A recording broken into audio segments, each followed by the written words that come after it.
Clerk Garcia, can we call the committee whole to order, please? Good evening. Caldwell, Here. Bowman, Here. Leja, Here. Faith, Here. Pabon, Here. Palashak, Here. Bruckman, Here. Carmichael. Here. 8 ayes, Mayor.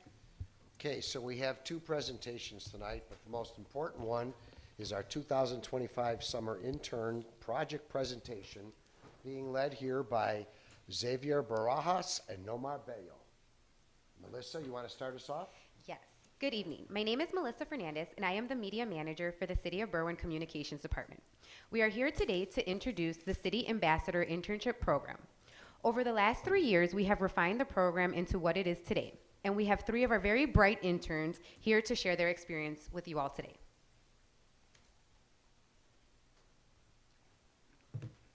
Thank you, Melissa. Good evening, everyone. My name is Giancarlo Aranella, or as you may know me as, GC. I actually started off this program as an intern, and now I'm really proud to announce that I'm the first intern graduate and will now be helping the director and supervisor lead the program. Before we get into the first slide, I want to take a moment to thank my very first 2 interns, Nomar Bello and Xavier Barajas. I had the honor of training them and watching them grow throughout this program. Seeing their progress from learning the basics to stepping up with confidence and leadership has been one of the most rewarding experiences for me. They set the standard for what this internship is all about: growth, teamwork, and making an impact in our community. Nomar and Xavier, thank you for trusting the process, for putting in the work, for showing what the next generation of Berwyn leaders really looks like. You guys have proved to Berwyn that only the strong survive. I also want to recognize Claudia Ayala and Melissa Fernandez. Their mentorship and support throughout this summer have been incredible, and we couldn't have done it without you guys. Next slide. Back one does. Who we are.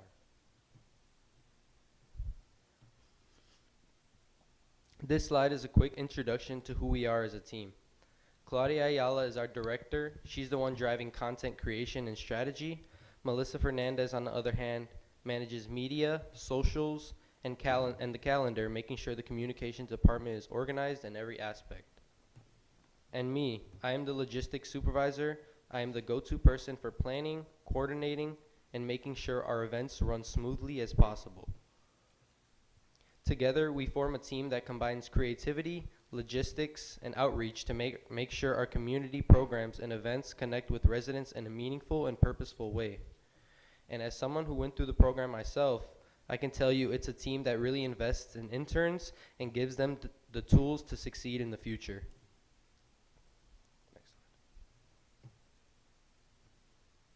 Next gen of leadership.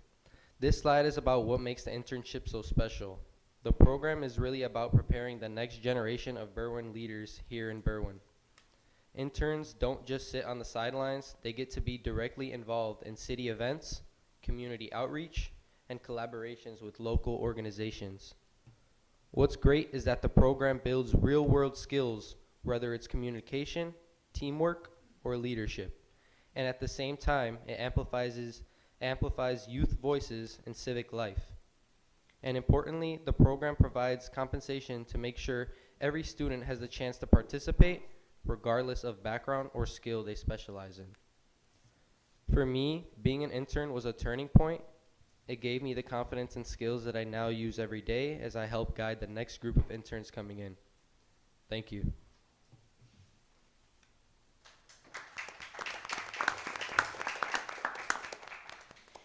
So to be considered for the City Ambassador internship, applicants must be attending Morton West High School and between the ages of 16 and 18.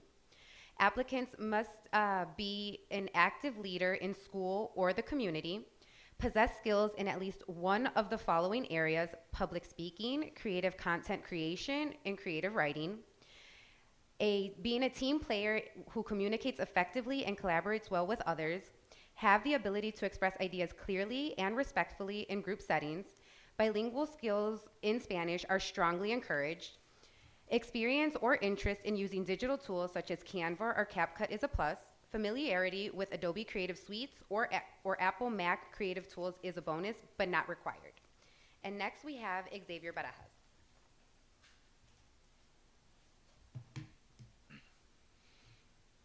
Hello, everyone. My name is Xavier Logan Barajas Cruz. I am a First Ward resident, junior at Moreland West High School, and the outreach ambassador for the city of Berwyn. In 2020, my family and I moved from Chicago to the city of Berwyn. Over the last 5 years, I have made new friends, built new mentorship relationships, and engaged with local voices and leaders in Berwyn. I truly found my place within this community, and I thank everyone for the opportunities which led me here. Over 2 years ago, I was a member of the former student-run civics organization, the Junior State of America, or JSA for short. We had one event on October 23rd, 2023 called the Northwest ChapCon. And at that event, I would meet my future boss, mentor, and friend, Kali Yala. I would soon start volunteering for the city during my freshman year. And around the end of my sophomore year, I was offered an opportunity to work as an intern for the city of Berwyn as community engagement and outreach ambassador. Our job was to expand outreach by directly engaging throughout the community by informing residents on services, programs, initiatives, including federal, state, county, and local events. Throughout the internship, I discovered what type of outreach I was most proficient in-person outreaching. I came to learn many important strategies from this type of outreaching.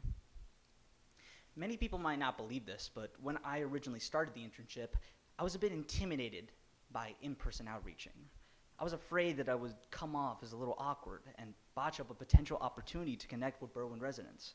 I mentally prepared myself because I was really scared of messing up, of not meeting my own expectations.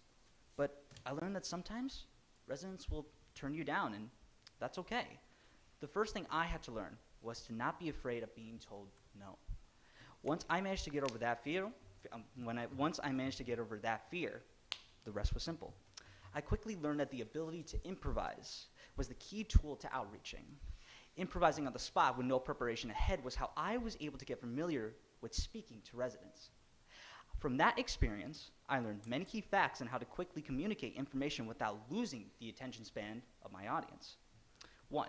Simplify the information to only a few keywords. 2. Be upfront and clear. 3. Bring an energy that engages the audience. And 4. Be aware of the right audience at the right time. Through these strategies, I improved my communication skills and learned how to effectively engage with the residents of Berwyn. I am very proud of what I achieved, and by gosh, I'm ready to keep doing what I do best. Thank you for this opportunity to share my experience and speak to my community. I look forward to more volunteering opportunities and creating more positive relationships with the city of Berwyn. Thank you. And now, I would like to introduce my colleague and my friend, Norman Bello. Thank you, Xavier. Good afternoon, Council. This summer, I had the privilege of interning for the City of Berwyn's Communications Department. For me, this internship was more than just a summer job. It gave me the chance to learn and to grow. When I began, I was just a resident who wanted to contribute. And within our first week, we were tasked with finding a new way to reach residents and keep them while keeping them engaged. Out of that challenge came out Next Gen Berwyn, a TikTok page made to share city news and events. Over the summer, we were able to produce multiple videos, our most popular video being a tutorial on how to get your Berwyn vehicle sticker. That video reached thousands of residents, and when we saw that response, we knew that TikTok would be a helpful tool for keeping residents informed and connected. I would also like to take a moment to thank Mayor Lobero for all of his support during this program. I'd also like to thank my team, Claudia and Melissa, my bosses, who set a high standard for me and pushed me to grow. I'm also grateful for GC, Yadira, and Xavier for the support, advice, and for always making sure I was heading in the right direction. Over the summer, we did a lot of things, too much to put into words. So we put together a short video with some of our most popular events.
Thank you.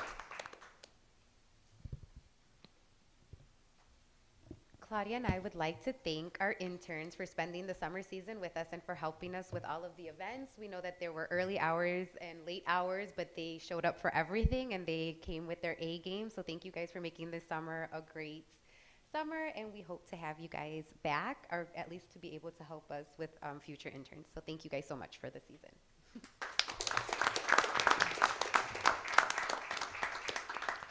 And I personally would like to thank the interns because they brought a new, fresh faces to the government, new life, and they gave us a lot of excitement. Thank you guys so much for everything you did for us. Thank you. I would like to thank the interns also. I met them when they first came, and I watched them grow and become so valuable to the city. I hope they stay around. The TikTok magic that Nomar does, the vending booths that we built at the Summer Fest, the three of us, four of us together. And then when we were low on one of our performers didn't show up on time, so we had Xavier hop up on stage and sing like Frank Sinatra, and he got the name from that time on. He is now Xavier the Savior. So thank you guys. It was great meeting you. Thank you.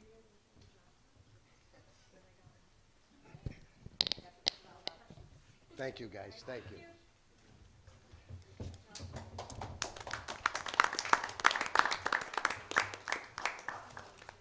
So the other item we have on the agenda tonight is the liquor ordinance discussion. It's not on the agenda for council, but it is on the agenda for committee of the whole. So the last one that I prepared took out the card reading, but it left in the cameras and left in the suspended state license. So I know that there was some problems in these areas, so who wants to speak on it?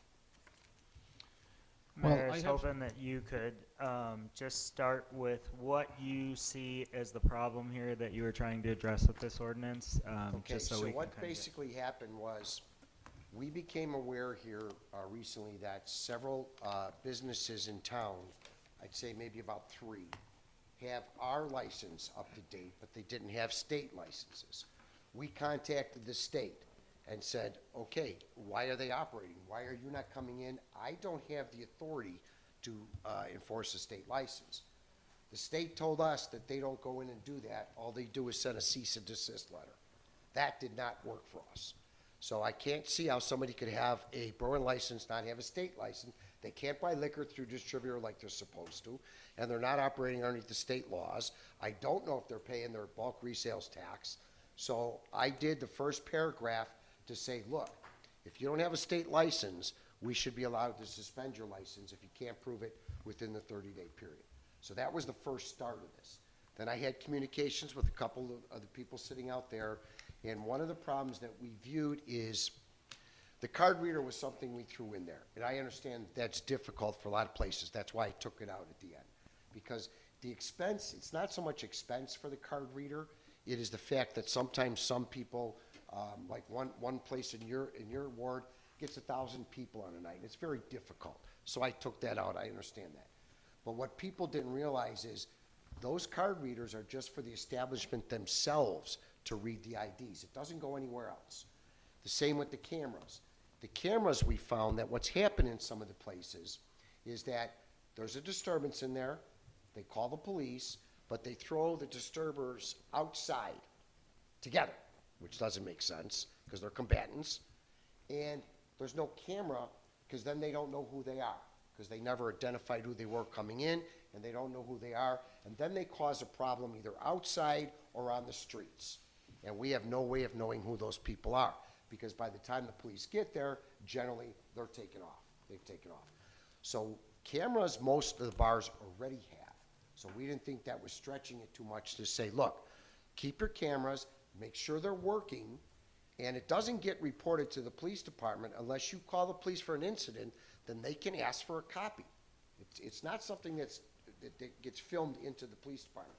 We don't have our hands on it at all. We don't see who it is unless you call because there was an incident and we need to identify, and then you can give us the flash drive of what happened in your establishment and what happened out on the street. So that was the necessity for that. Okay, cool. Thank you. Anybody else? Well, I went through and tried to get as much information as I could on bars in our area and cameras. So Chicago is ahead of everyone on all of this. They have cameras in all of their bars, and they have special laws they wrote for late night bars that are open till like 3 in the morning, like ours are. They have to have special cameras. They have to have cameras inside and out, and they have to always be running. Even after hours, outside cameras have to be running. So they're way ahead of everyone. But I did get a letter from Miss King from Fitzgerald's. Part of what she wrote was, we admire and are all for the bold response to the valid concerns of violence and crime within our bar environments. Camera stuffs all make sense, and there's no real issues there. We're happy to share with the police department anytime they want to see our cameras. And then other things I collected were from other bars that have cameras and had them for a long time. Bars in Cook County with security cameras in open bar areas. Many in Cook County, including those in Chicago, have visible security cameras in their open bar areas. The practice is often part of a comprehensive security plan designed to ensure the safety of patrons and deter crime activity. Reportedly, now I couldn't verify some of this, but North Riverside, Forest View, Chicago, and Summit all have cameras in their bars. The presence of security cameras in bars and clubs is often a legal requirement now, particularly for establishments with late-hour liquor licenses. Some of the benefits: they deter crime and ensure safety. Visible cameras deter theft, vandalism, and other illicit activity, contributing to safer environments for both patrons and employees. Resolves disputes and legal issues. Footage can provide an objective record of events in cases of altercations, claims of over-serving, slips and falls, and things of that nature. Improve in operations and efficiency. For the owners, monitoring customer flow and behavior can help optimize staffing levels, identify peak hours, streamline operations, and enhance customer service. Complying with the regulations, in some places like Chicago, Milwaukee, and Baltimore, installing security cameras are mandatory for bars to maintain their liquor licenses. As for the cost, now Fitzgerald has a massive camera system that costs $15,000. But most of the cost of installation on camera systems in bars can vary significantly on factors like number and types of camera. Small to medium-sized businesses can expect to pay $1,500 to $2,000 for a very good system with 4 cameras. And a lot of the bars or people think that the cameras, that if you have machines that the state makes you put in, is sufficient. Unfortunately, that's only targeted on the machines alone, because that's all the state requires. And they have viewed that to determine whether or not minors are playing on those machines. So we're talking about different cameras. We're talking about cameras, as the Alderman stated, in their general bar, as well as hopefully one for outside.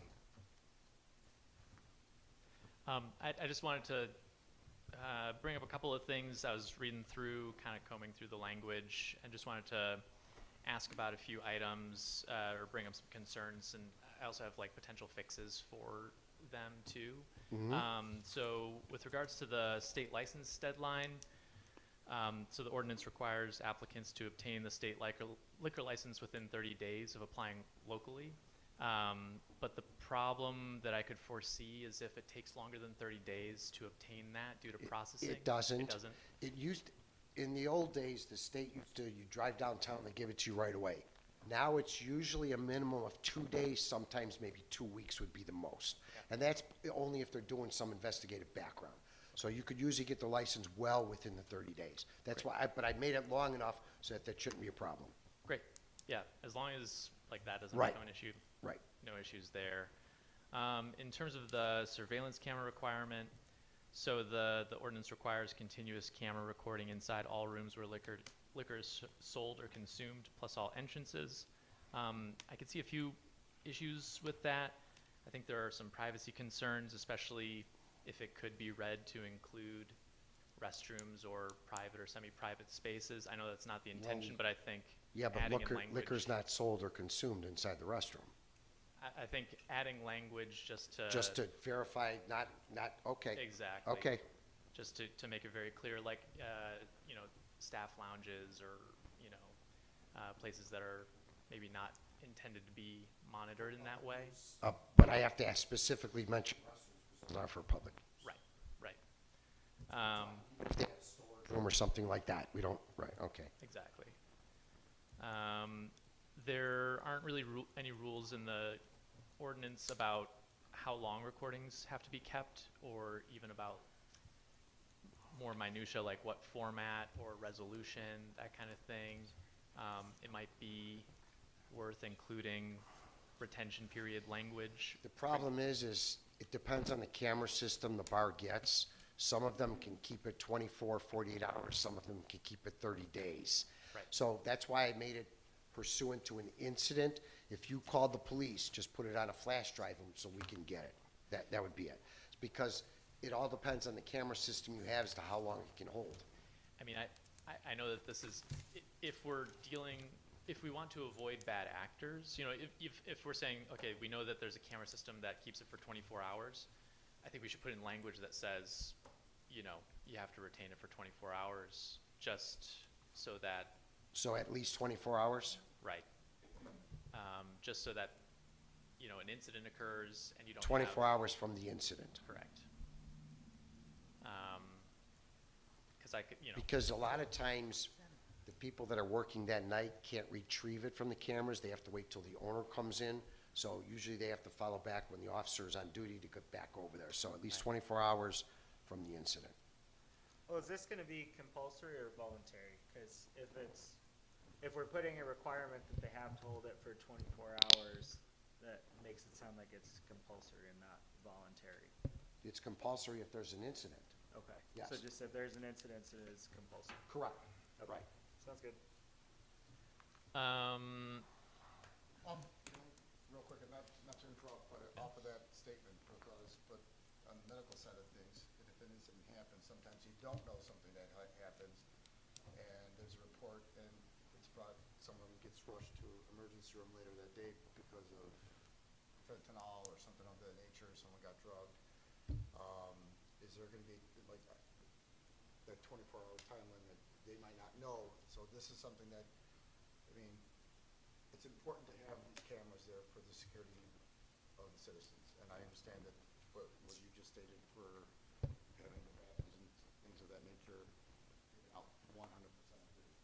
But there are incidences that I've been, on my professional end of things, is that you don't see, crime might not see a crime actually happening at that moment until 24 hours later, that toxicology comes back and says, hey. Well, then let me do this. Let me contact a few of the places to find out what their camera system, how long they can hold it, because maybe they can hold it more than 24 hours, so we could put that in as the minimum then. Well, most So of these- let me do that. Mr. Mayor, most of these camera systems that you get have a memory, and it holds it for months at a time. And that's what I'm not sure of, because the most I've heard was 30 days, but then I've heard of others that they tape over right away and it doesn't hold.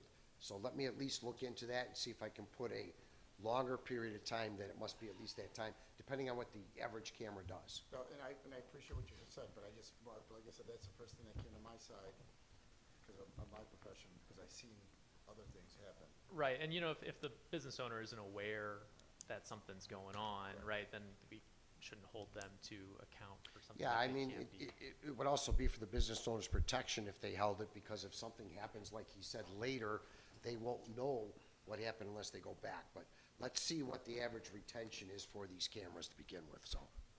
I'll add real quick too, maybe on a different, in the same vein, but a little bit differently. If provided to the police department, would that be subject to FOIA at that point? And if you have a vested interest in these businesses, would they want to have their, you know, some kind of crime or infraction happening on video and open to the public like that, whereas they wouldn't be subject to FOIA otherwise if they didn't provide it to the police department? And the clerk can correct me since she's the FOIA officer, but most of the time, the police won't release stuff if it's under investigation. So would it be FOIA? Eventually, yes, but usually when it's not under investigation.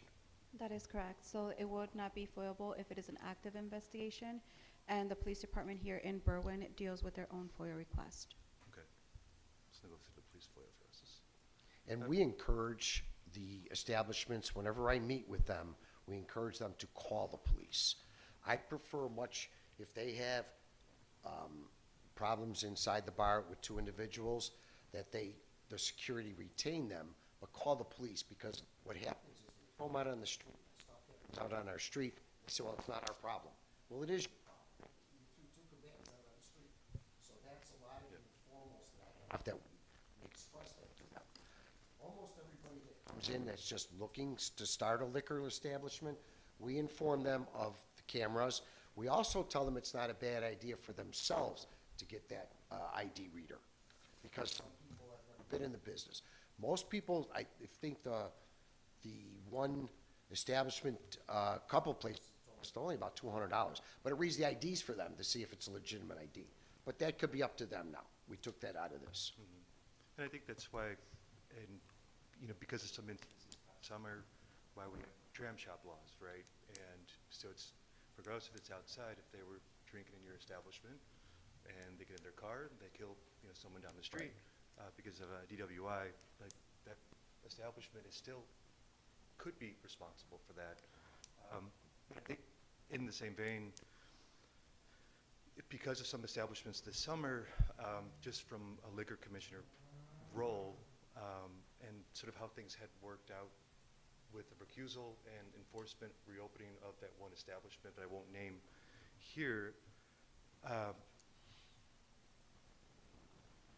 the need to hire outside counsel to be that hearing officer that is, you know, very invested in the city and has done work here before. How can we prevent that perception of bias with those establishments that have had, you know, one victim away from a mass shooting? Right? It's because the perception out there was I was going to be easy on the guy simply because he has donated to me. So I wanted to avoid all that. Right. The gentleman that came in actually works for the West Central Municipal Conference. He's also an attorney. He didn't charge us to hear it. He's never been in any other hearing for us. So that was his only one. Okay. Yeah, I think just I tried to avoid even the perception of any kind That's of what I bias. tried to do, correct. Understood. Okay, thank you. Sorry, I'm almost done. Just a couple more items related to it. No, you're good, you're good. The language in the ordinance says, available to police upon request resulting from a documented report. I worry that that wording's a little vague. Does it mean any police report or only those tied to incidents on site? I think if we could define the conditions under which the police can request a video, for example, when they're investigating an incident that's tied to the premises, maybe that would.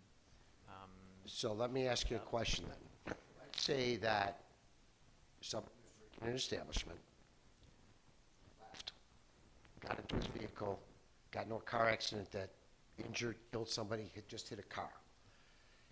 If the police were informed by that individual, yeah, they served me too much at the bar, you say that they're not going to be able to go in there and get that.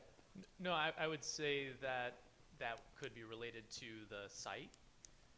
I guess I'm thinking more of incidents where, let's say, someone robs a store, and then they run down the block, and they run, you know, there's suspicion that maybe they were caught on one of the cameras of one of these establishments. We do ask, because we do that for Ring Right. doorbells too. And- So the police do ask, could you have a camera, can you share it with us?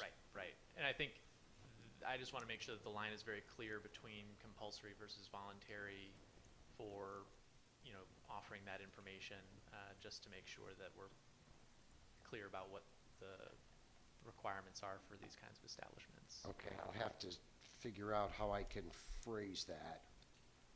I see what you're saying, but I gotta figure out how to phrase that. Yeah. Okay. Last item, just about cameras being obscured.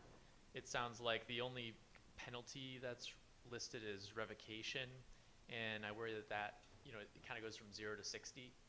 And I wonder if it might be worth having a more graduated penalty system. So, you know, maybe a fine and then suspension and then revocation or something along those lines. Well, yeah, I mean, I can Subject to revocation, that just shows you what the last penalty could be. So anything below that is okay, but we can clarify that. Okay, that's it. Thank you. Can you go over what types of establishments would classify as a B1 and B2? And then, like, approximately how many of those are operating in Berwyn currently? B1 and B2 were the retail liquors. That's, I mean, it's right there. B2 has packaged goods besides a liquor license. C1 is just the gaming cafes, and C2. C1 and C2 actually have other places in them, some of them being restaurants and stuff. So that's why I classified it only as the ones that are considered gaming cafes, because other places fall into those categories. We have only 15 gaming cafes. That's all we're allowed to have by ordinance, and I believe we have 65 liquor licenses. But because different things fall underneath some of them, that's why I had to kind of define what I was talking about. Anybody else? Okay, I'll work on some of these changes and I'll float that out, and then we'll see where we go with it, okay? Thank you. I have nothing else. If anybody else has anything else for Committee of the Whole? Okay. I'd ask for a motion to adjourn the Committee of the Whole. I make a motion to, second. Who's, Theodore? By Rob? Oh, by Rich? Okay. Palachik, by Leisha. All those in favor? Aye. Opposed? You guys have it.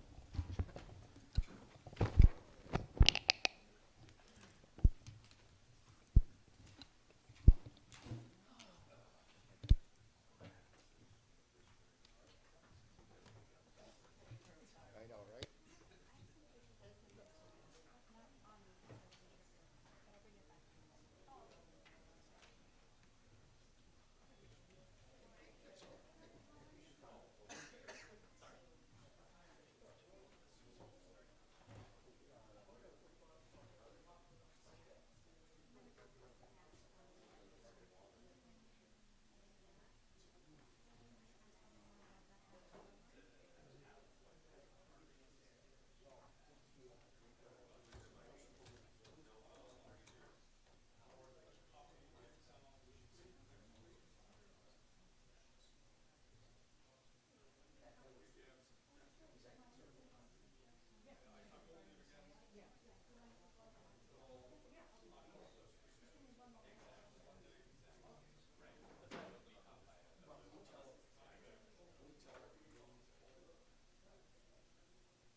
judge, when's he coming back?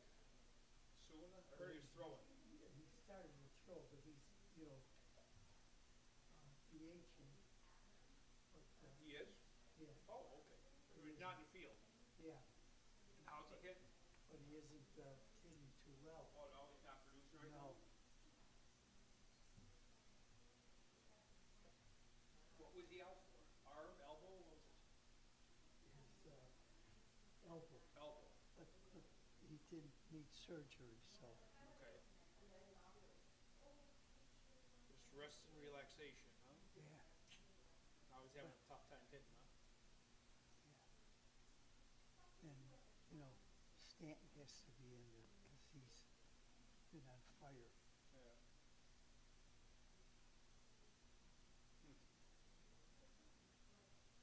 We'll figure it out, huh? Yeah.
mic here so I don't drop it. Is this locked or no?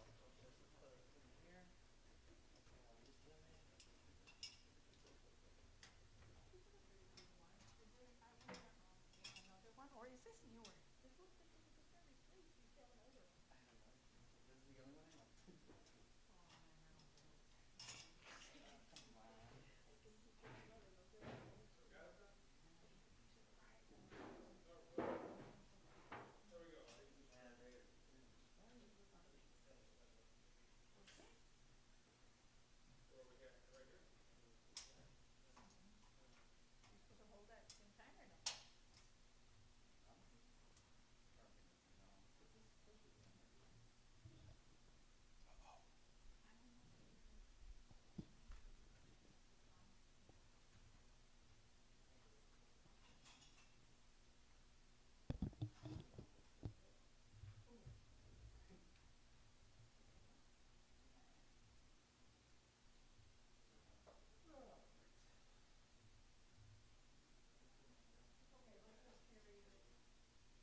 binder. I don't know whose binder that is.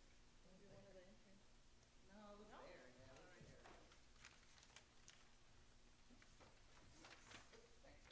Okay, thank you.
Okay, 6 more minutes.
Four minutes, Mayor. Just say something.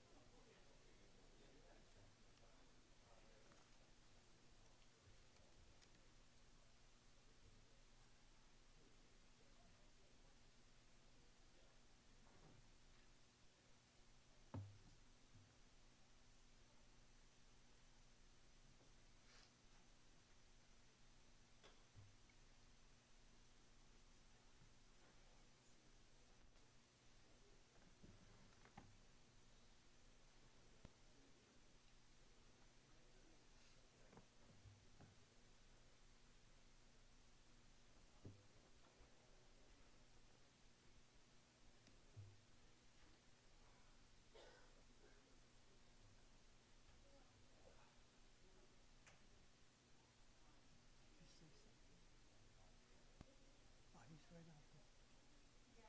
He's talking and telling me that it's all over there.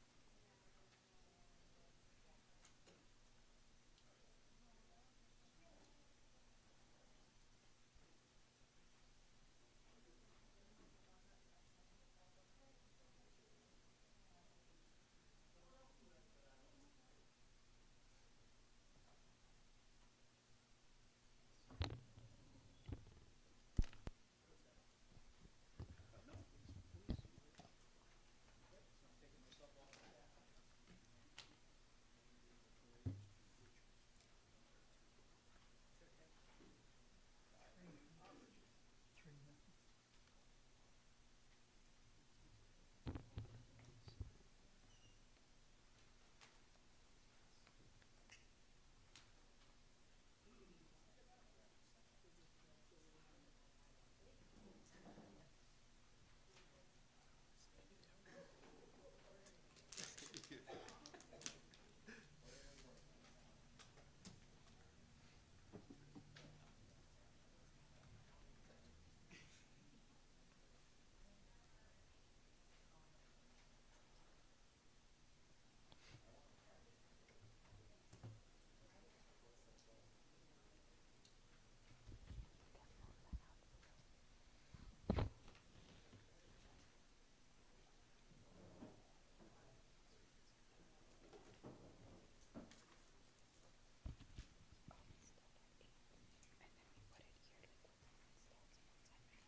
Yes. Clerk Garcia, can we call the council meeting to order, please? Good evening. Caldwell? Here. Bowman? Here. Leja? Here. Bates? Here. Pabon? Here. Palashek? Here. Brockman? Here. Carmichael? Here. 8 ayes, Mayor. Can we all rise for the Pledge of Allegiance and please remain standing?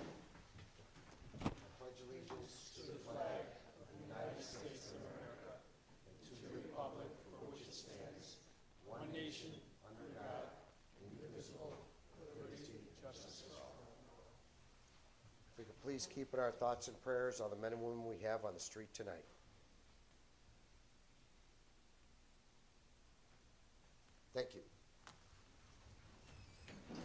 If anybody wishes to speak at open forum, please step forward to the podium, state your name and address, please.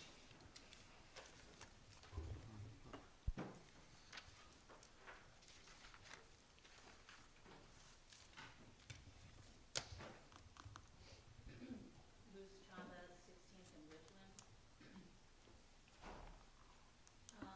First, I want to thank the alderman that actually spoke and asked good questions at the committee of the whole, and for all of you for working together to make some changes to that, much needed changes to that ordinance. So thank you for doing that. You made a point to say that you recused yourself from overseeing the camera for juniors because of a perception that you might be biased towards them. But you left out that you actually, the attorney, Leonard Panada, that you had served as a hearing officer, actually donated to you at recently as well. So I just wanted to open that with detail. I am here on a bigger issue though. So, I have been filing FOIAs for years. And there's a series of FOIAs that I have filed recently in relation to this matter of great public interest, which is the matter of increasing violence at bars, particularly at juniors and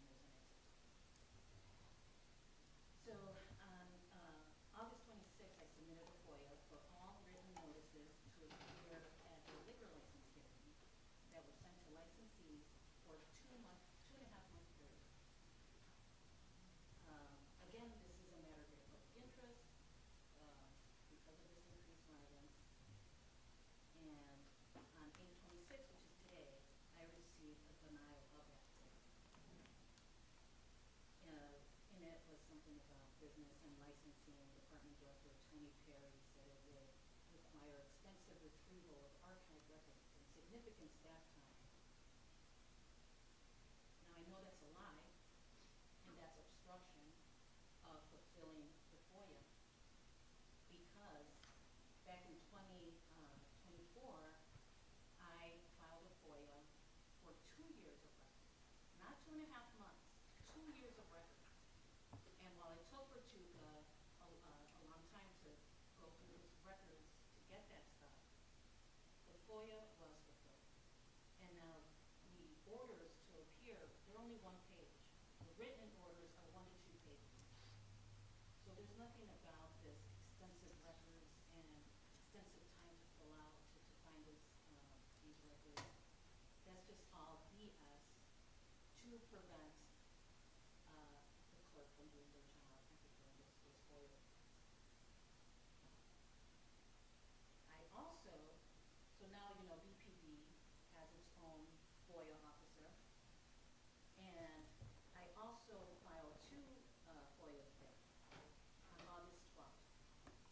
And I filed for arrest records, police reports, including witness statements and or narrators involving tipsies and taps for a 2-year period.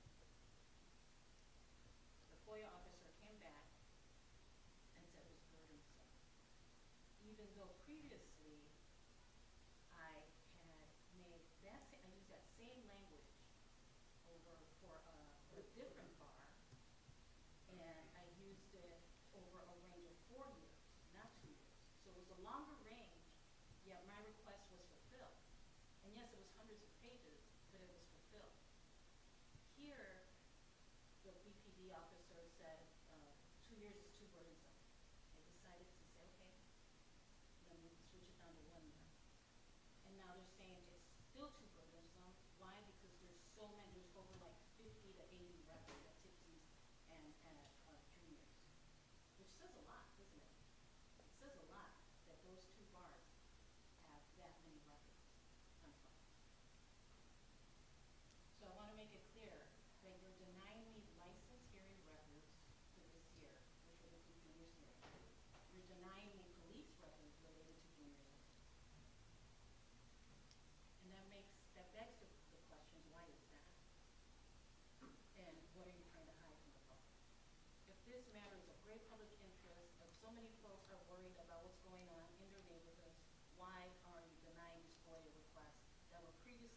fulfill under even greater time than yours. Once again, you goof up the facts. I'm denying nothing. I have nothing to do with FOIAs.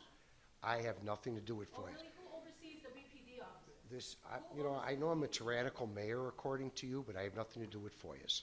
Sure. So, You just hired Delgado, who oversees the process. You hire Bertuca, who is the one that makes the decisions too. The buck lands with you. You can't keep passing the buck when it's not convenient for you. according to you, the flooding that occurred last weekend was my fault too. I could go to the attorney. Go to the general PAC officer. Go ahead. I'm not gonna do that. You know why? Because these are very simple FOIAs, and I knew that when Marge retired, this kind of obstruction would happen. And so I already consulted a law firm that is willing to represent residents like me against tyrannical governments like yours. Okay, thank you. I'm not done. Okay, thank you. You are clearly, by the way that you're allowing these FOIA officers to conduct themselves, you're showing a clear bias. You're showing a clear bias in protecting juniors and tipsies, which have donated tons of money to you. And I don't want to sue Berwyn, but that choice is not up to me. You're the boss here. You are the one that hired him, keeps him on payroll, that oversees BPD. It's up to you to fulfill my FOIA request and not violate the Freedom of Information Act in order to prevent litigation. I didn't know It's you, not you. I didn't know you FOIA'd me. Thank you. Anybody else from the audience?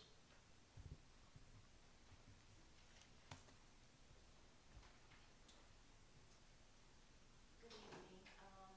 I'm familiar with some of you all. Some of y'all I see new faces, so allow me to introduce myself. My name is Janelle Moreland. I am the founder and president of King Beaver's Indians Breast Cancer Organization. So we're here today to say thank you. Thank you to the mayor, to the aldermen, to his staff. They have been so great with us. And working with King Beaver's Indians, we have held our third annual breast cancer walk run here at Warren West High School. And so we always just come at the end to just say thank you for supporting us and for allowing us to come into your community and raise awareness for breast cancer. We had over 20 vendors, and then we had approximately 400 people that attended that event. So we were able to provide some very great resources. So again, I just want to say thank you. And of course, we always have some good goodies to give out. So if you give me 1 second, I'll grab the box, and then you all can distribute as you see fit, okay?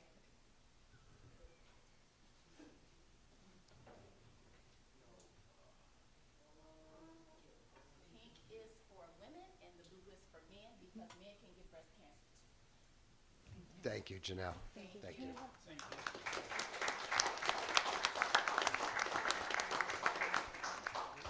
Anybody else from the audience for open forum? Hearing none. Alderman, anything for open forum? Okay, item C1, please. Item C1 are the regular city council minutes of August 12, 2025.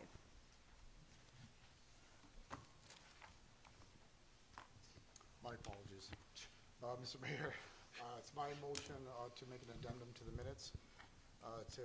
There's a statement that I have in there that expresses gratitude, but I also like to add what I also stated. It's my fault because I turned away from the mic, and it's my fault that it wouldn't get picked up. That democracy was working at its best for this communication that was put forward by yourself, and thanking the mayor for bringing this forward and working on it. So you're making a motion to amend the minutes? Yes. Do I have a second to that motion? Second. Motion by Palachik, seconded by Leja to amend the minutes. I believe it's in the first page there. Yes. Express gratitude and appreciation. Yes. Just add that he spoke about democracy. All those in favor? Aye. Opposed? The ayes have it.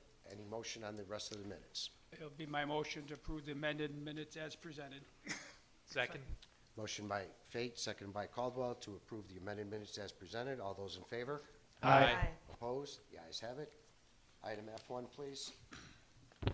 Item F1 is the appointment and swearing in of Tricia Powers as CDBG Director, effective immediately due to the resignation of Regina Mendocino. I move that we concur with Mayor Lavero's appointment and swearing in of Tricia Powers to the CDBG Director, effective immediately, and thank Regina Mendocino for her dedication and service of all these years. Second. Motion by Leja, seconded by Pabon, to concur with the appointment of Tricia Powers to the CDBG Director, and thank Regina Mendocino for her success with us over all these years. All those in favor? Aye. Opposed? The ayes have it. Ms. Powers?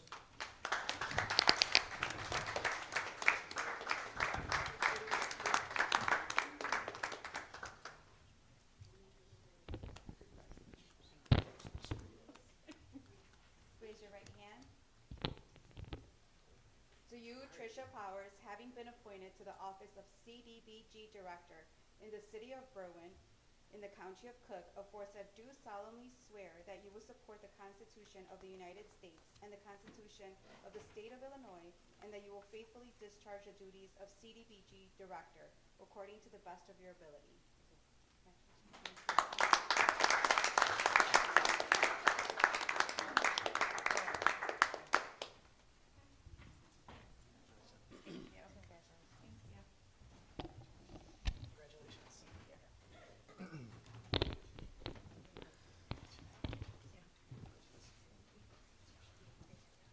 Congratulations, Tricia.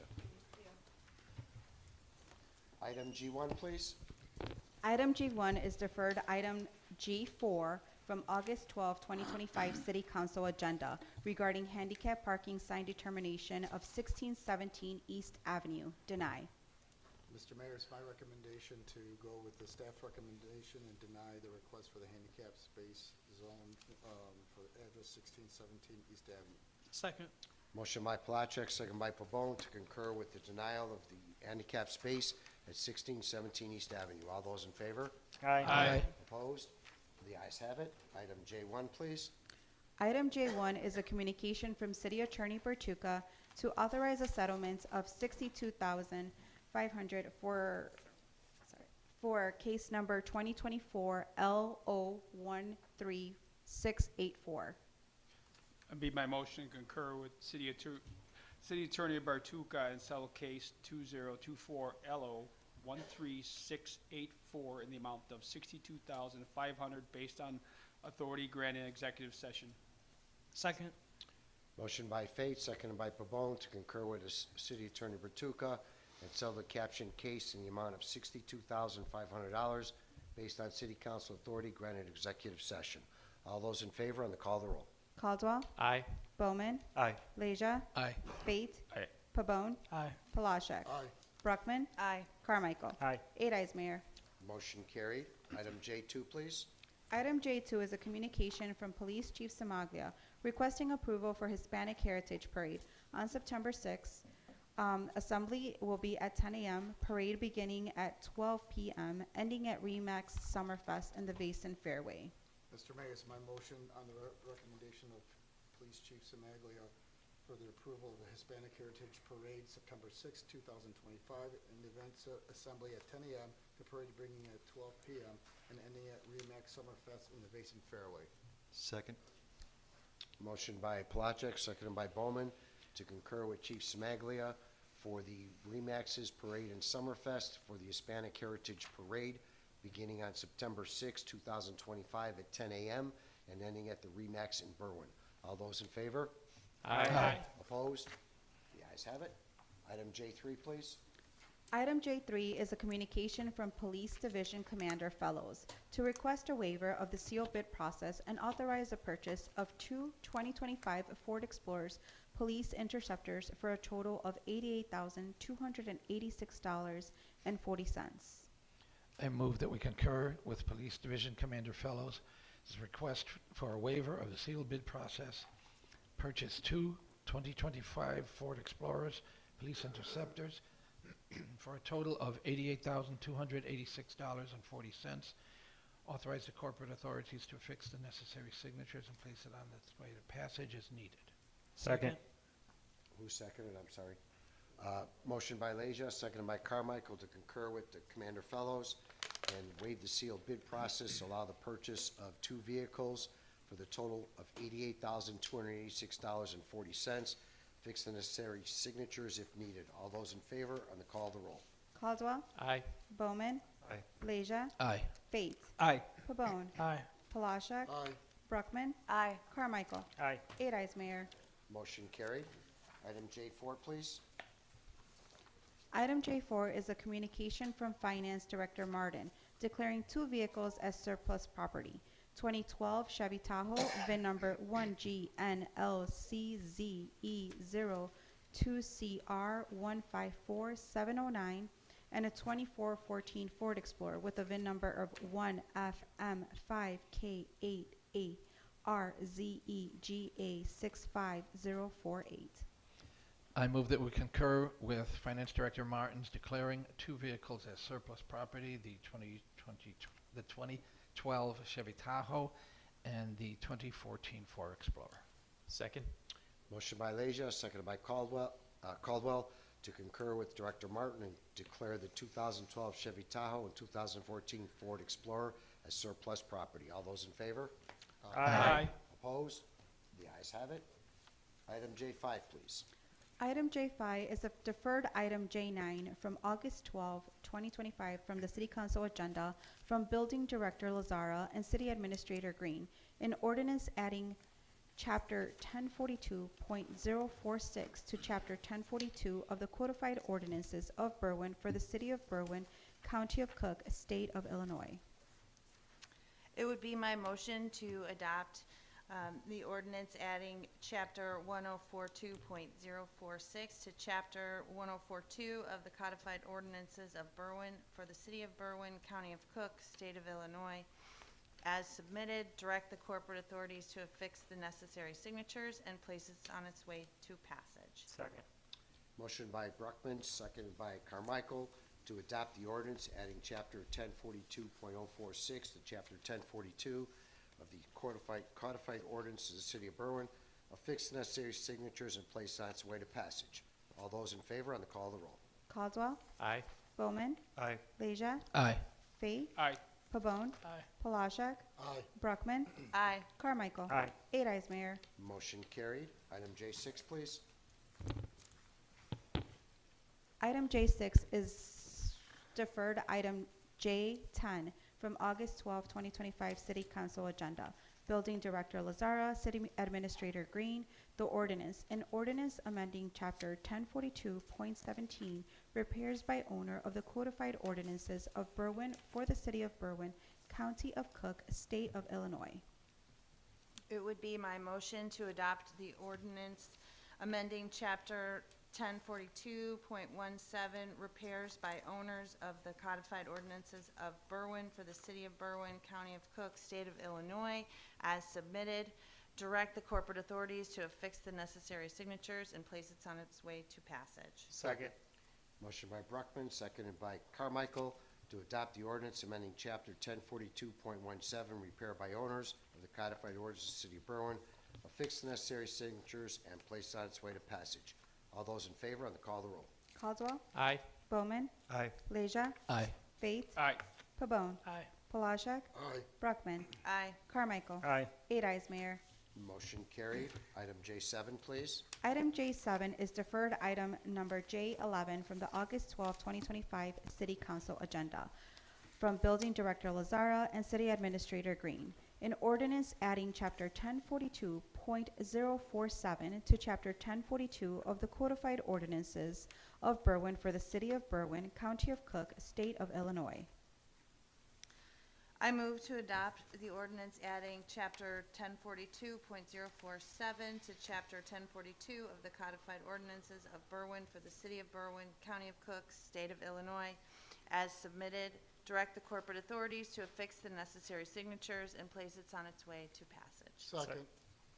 Motion by Bruckman, seconded by Palachek to adopt the ordinance adding Chapter 1042.047 to Chapter 1042 of the Codified Ordinances of Berwyn, affix the necessary signatures, and place it on its way to passage. All those in favor on the call of the roll. Caldwell. Aye. Bowman. Aye. Leisure. Aye. Faith. Aye. Pabon. Aye. Palashek. Aye. Brockman. Aye. Carmichael. Aye. 8 ayes, Mayor. Motion carried. Item J8, please. Item J8 is deferred item number J12 from the August 12, 2025 City Council agenda. Building Director Lazara, City Administrator Green. An ordinance amending Chapter 1244 24.04 accessory structures and uses of the codified ordinances of Berwyn for the city of Berwyn, county of Cook, state of Illinois. I move to adopt the ordinance amending Chapter 1244.04, accessory structures and uses of the codified ordinances of Berwyn for the city of Berwyn, county of Cook, state of Illinois, as submitted, direct the corporate authorities to affix the necessary signatures and place it on its way to passage. Second. Motion by Brockman, seconded by Leisure, to adopt the ordinance amending Chapter 1244.04, accessory structures and uses of the codified ordinances of the city of Berwyn, affix the necessary signatures, and place it on its way to passage. All those in favor on the call of the roll. Caldwell. Aye. Bowman. Leisure. Aye. Fate. Aye. Pabon. Aye. Palashek. Aye. Brockman. Aye. Carmichael. Aye. 8 ayes, Mayor. Motion carried. Item J9, please. Item J9 is deferred item number J13 from the August 12, 2025 City Council agenda. Building Director Lazara, City Administrator Green. An ordinance amending Chapter 1444.01 General Fees and Inspection Fees and 1444.03 Annual and Periodic Inspection Fees of the codified ordinances of Berwyn for the city of Berwyn, county of Cook, state of Illinois. I move to defer this ordinance, amending Chapter 1444.01 General Fees and Inspection Fees and 1444.03 Annual Periodic Inspection Fees of the codified ordinances of Berwyn for the city of Berwyn, county of Cook, state of Illinois. Are you deferring it to the next meeting? I'm deferring it for further Defer review it. by our committee. Defer it generally then and refer it back to your committee. Correct. Okay. Second. Motion by Brockman, seconded by Carmichael, to defer generally the ordinance as presented and refer back to the committee. All those in favor? Aye. Opposed? The ayes have it. Consent agenda. Be my motion to approve the consent agenda as presented. Second. Motion by Fate, seconded by Caldwell to accept the consent agenda as presented. All those in favor? Aye. Opposed? The ayes have it. Aldermanic committee meetings. Alderman Caldwell. Call the chair. Alderman Bowman. Call the chair. Alderman Leisure. Call over the chair. Alderman Fate. Call it, Chair. Alderman Pabon. Call the chair. Alderman Platchett. I'm going to be calling a Public Works meeting on September 3rd, as long as everyone's agendas are correct with it, so September 3rd we'll be having a Public Works. Time, Roughly 6 o'clock. 6 o'clock. Alderman Brockman. Call the chair. Alderman Carmichael. Call the chair. Motion to adjourn. Second. Motion to adjourn by Carmichael, seconded by Brockman. All those in favor? Aye. Opposed? The ayes have it. Thank you.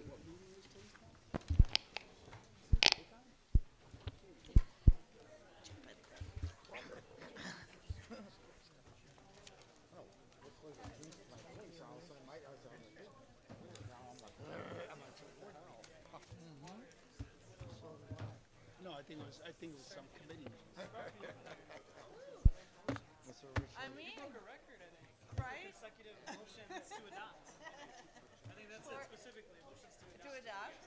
from a deferred item. All right. Public Works. I'll take it. Thank you. I turned it.